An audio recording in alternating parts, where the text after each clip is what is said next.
Сегодня в городе Бакене, Бакинской области, Кыргызской республики, мы провели работу двусторонней комиссии, обсудили жизненно важные проблемы. Мы еще раз подчеркнули и убедились в том, что между двумя государствами имеется общий интерес, общие цели, следовательно, и общие дела.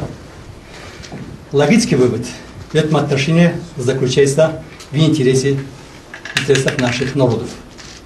Это безопасность и социально-экономического развития наших государств. Сегодня была проделана достаточно огромная работа. Мы продвинулись на более 120 километров, согласовали эти вопросы принципиально.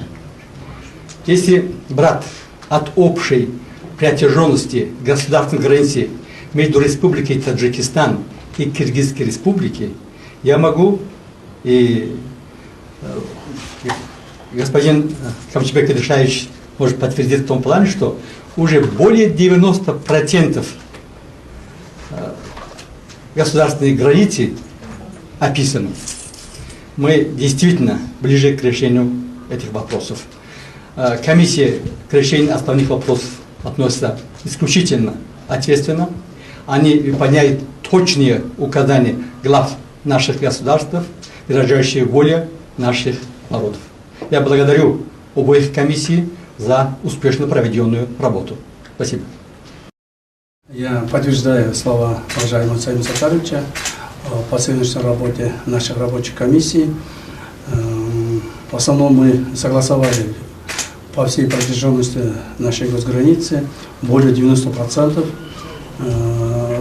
Я думаю, те согласованные участки в скором времени опишутся.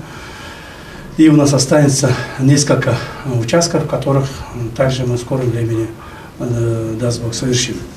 Это какие участки? Это участки, начиная от Кайрагача, Колунду, Максат, Арка, Арка-1, Арка-2, Джамаджель и до Джигдалика. Мы завершили полностью рабочей группой согласование. Кроме того, мы согласовали по Карабаку, Ляккону до стыка точка 3 государств. То есть таким образом мы в данный момент почти что завершили все спорные какие вопросы, и даст Бог, следующие, всего осталось несколько встреч, чтобы завершить окончательно всю госграницу. Я благодарю всех составов рабочей комиссии обоих государств, в том числе уважаемого Саима Сатаровича, что совместно мы провели сегодня очень хорошую работу. Спасибо.